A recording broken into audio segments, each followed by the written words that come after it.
And we have Dr. Nachman joining us right now. Obviously, we're waiting word. The FDA's got to weigh in. The CDC's got to weigh in on this. We still have a few weeks, but we're listening to what they're calling their operational planning, should it get approval, of how we would be able to vaccinate children. What stood out to you listening in?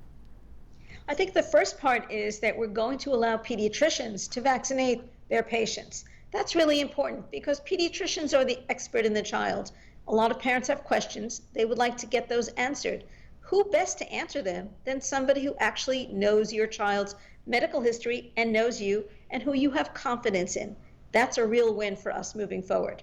Yeah, I think, it is that trust factor. And also they talked about that the packaging is going to be different, it's going to be easy, and it's going to be convenient. And that's really important to remember. Taking the adult vial and just taking half a dose out is not going to work. We really need special packaging for kids. We need the kids to get the right dose. Certainly, having a different color and a different shape and a different everything is going to make it so much easier. And parents want to see that we're taking extra care with the kids, having the vials look different, different colors, and even having the right syringes and the right needles is all part of making it safe for kids. One of the things they said too is this isn't going to look or feel the way it did when the other rollouts happened, and they don't want to have long lines of kids waiting to get these shots, that they have bought enough of the shots that they're going to be able to distribute it. And if you look at a timeline on this, again, this still has a few hurdles to get through, but if kids do get their shots within the first few weeks of this getting approval in early November, that would mean they would be fully vaccinated by Christmas. That would be a wonderful, wonderful outcome. I think in the beginning, there's going to be some hesitancy, particularly among parents who, of course, it's a new vaccine. They're all concerned. They want to speak to their doctors about it. So I think there'll be a lot of children who step up right away. Then there'll be a bit of a lull. And then we'll see that second group of children getting vaccinated. So while I think some will be fully vaccinated by Christmas, I think a lot will be fully vaccinated after Christmas. But remember, that's still okay, because the winter months are not just 1 month. They're several months. And we're starting to see some flu out there, both in New York as well as across the country. And we really don't want children waiting on lines in these mass vaccination centers, because that's just another way for them to get some other illness. So we want these appointments to be with their pediatricians so that they can be timed in and timed out. They also mentioned they're partnering with the Children's Hospital Association, working with 100 children's hospitals. Obviously, you're working at Stony Brook. So what kind of partnership is going to happen? I know, obviously, you guys were, a huge role in doing the mass vaccination site.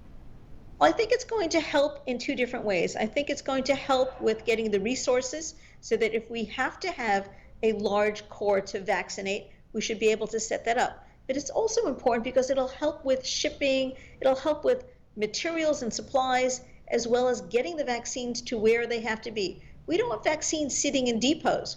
We want them arriving on time to the right place and to the right person. And that's all part of that partnership. Now, I wonder about the timing of this, and I actually think that was the first question from one of the reporters there. This is in advance of even that advisory meeting on October 26th. Then you have the other meetings November 2nd and 3rd. So, they're really coming out ahead of any of the doctors. Is this going to cause the same kind of effect as last time? No, I think that, first of all, people are much smarter about the planning. They recognize that in order to get vaccines into kids, we need to do things a bit differently. We can't have vaccine units all day because, let's be realistic, everyone's kids are in school. So having these big units open in the middle of the day isn't going to help anyone. So I think getting the advanced planning now is really smart. Let's talk about all the options. Let's put them on the table. Let's figure out not just one right answer, but what are several right answers, and operationalize all of them. Remember, adults drive, kids don't.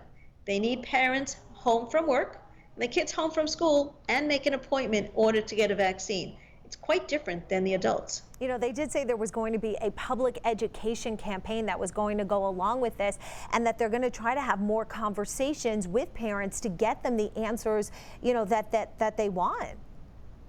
I think that's really important. And some of the things that Dr. Fauci mentioned are things that I remember perhaps as a young physician. I have the gray hair to remember before we had some of these vaccines, and we saw children having these illnesses and dying every single month.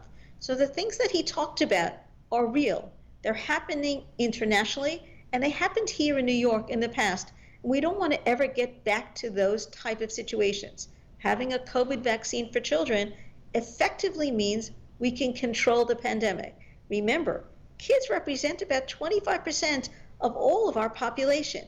And if we don't vaccinate it, there's no way we will ever get to community protection.